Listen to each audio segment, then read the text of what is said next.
All right, so we all know that understanding your customers is like rule number one for any business, especially here in Australia.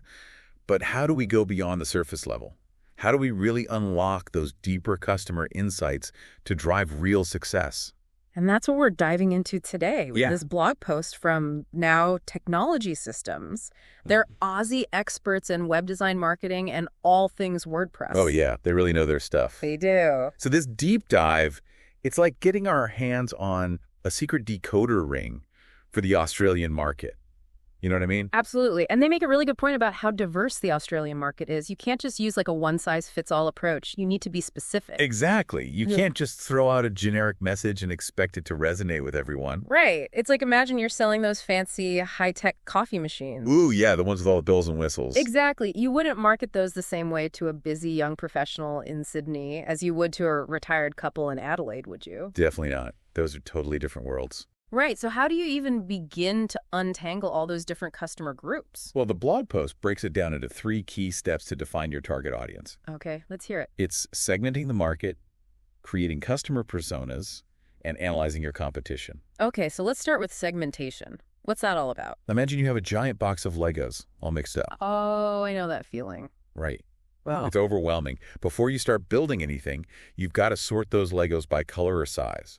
So you're creating order out of chaos. Exactly. And that's what market segmentation is like. Yeah. You're dividing the market into smaller, more manageable groups based on shared characteristics. Okay, so instead of a jumbled mess of Legos, you've got neat little piles of blue bricks, red bricks, and so on. Exactly.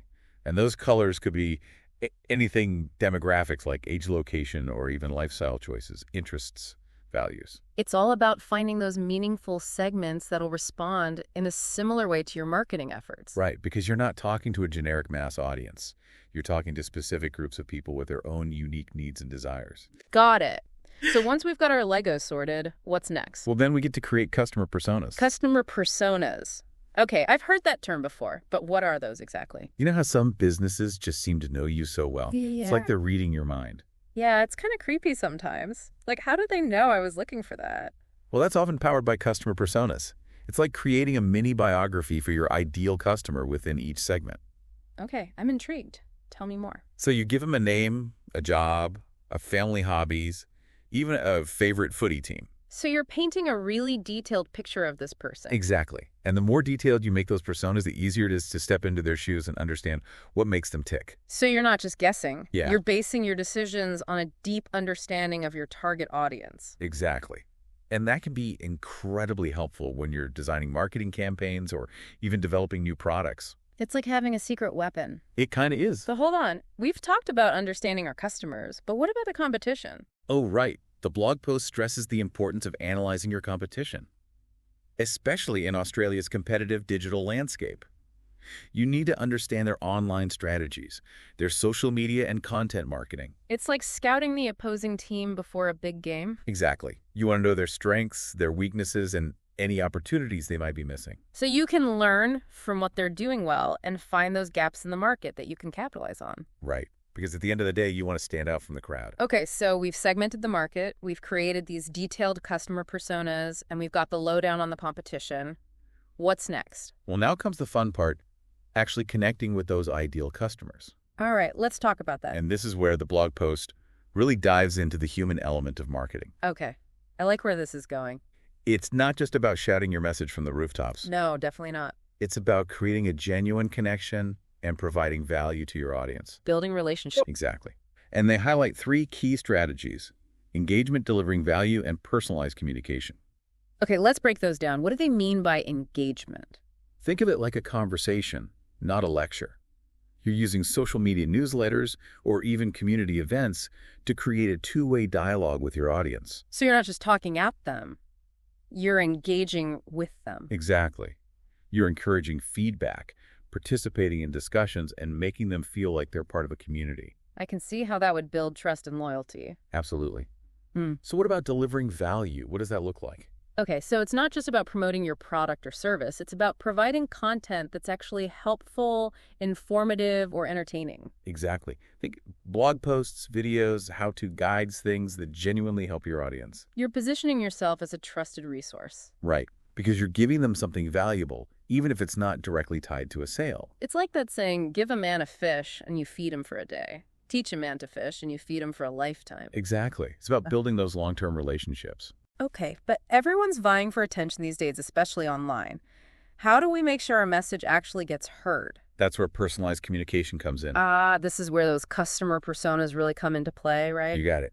Instead of sending out generic emails that get lost in the inbox abyss, you're tailoring your messages based on those specific insights you've gathered. So you're segmenting your email list, highlighting different product features based on individual preferences, even sending personalized recommendations. Exactly. It's about making your audience feel seen and understood. Personalized communication can be incredibly powerful when it's done right. It really can. Yeah.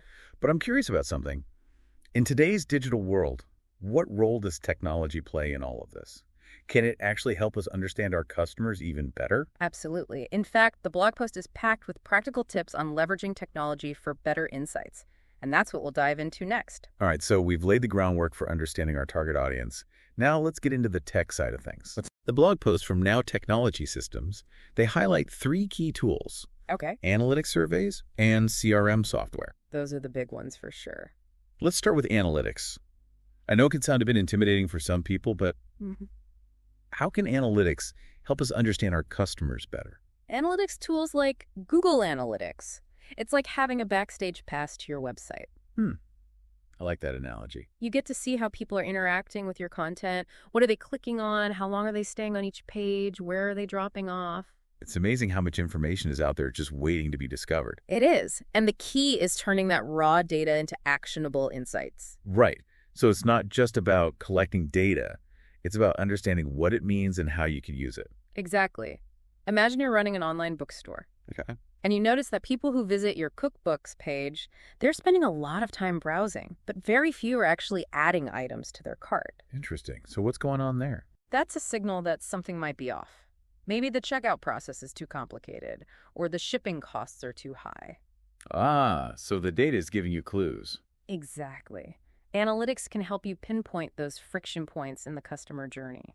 And then you can optimize your website to create a smoother experience. Exactly. Okay, that makes sense.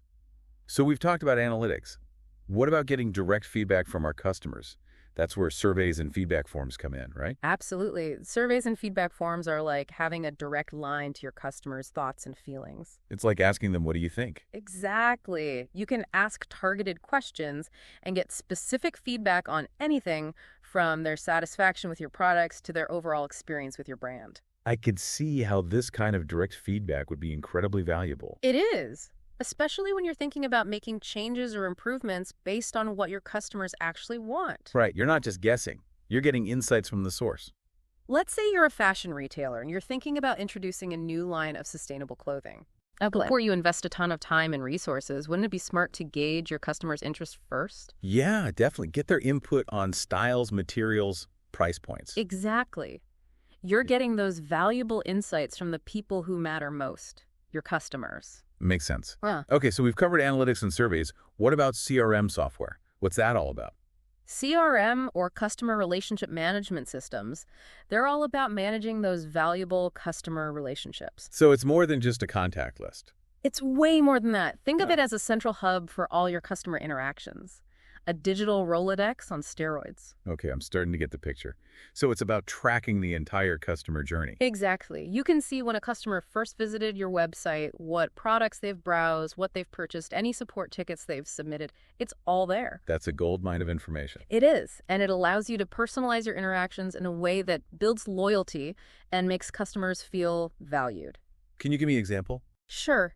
Imagine you're a florist, and you can see that a particular customer orders a bouquet of lilies every year for Mother's Day. Okay, I see where you're going with this. You could send them a personalized email a few weeks before the holiday, reminding them about their previous order, and maybe even offering a special discount. That's brilliant.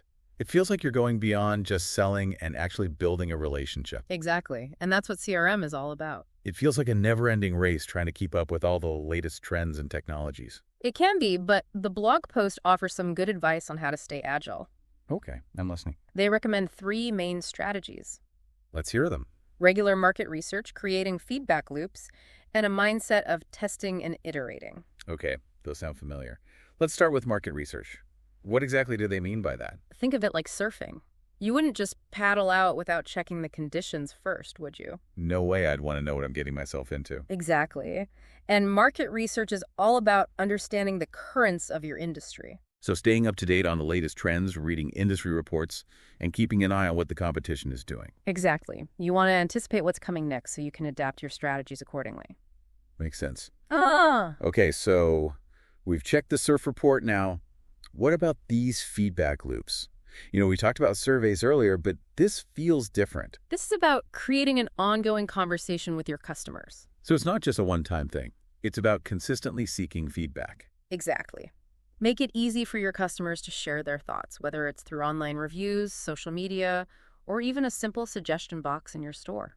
So you're creating a culture of continuous improvement based on what your customers are telling you. Exactly. And that leads us to the third, strategy testing and iterating. Okay, so this is where we put on our lab coats and start experimenting. You got it. It's about embracing a data-driven approach and not being afraid to try new things. So A/B testing, different versions of your website, experimenting with new social media strategies, even tweaking our product offerings based on customer feedback. Exactly. It's about constantly learning and optimizing based on what the data is telling you. And, of course, we have to do all of this within the context of the Australian market. Absolutely.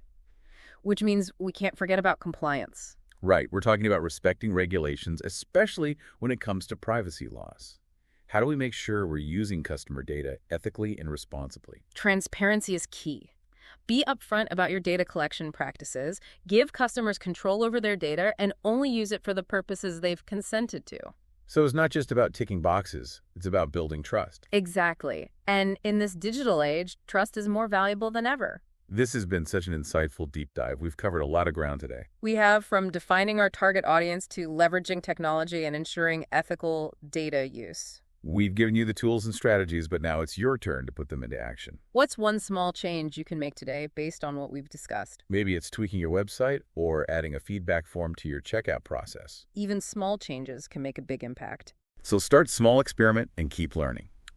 And don't forget to join us next time for another exciting deep dive. We'll be exploring another fascinating topic to help you stay ahead of the curve. Until then, keep diving deep.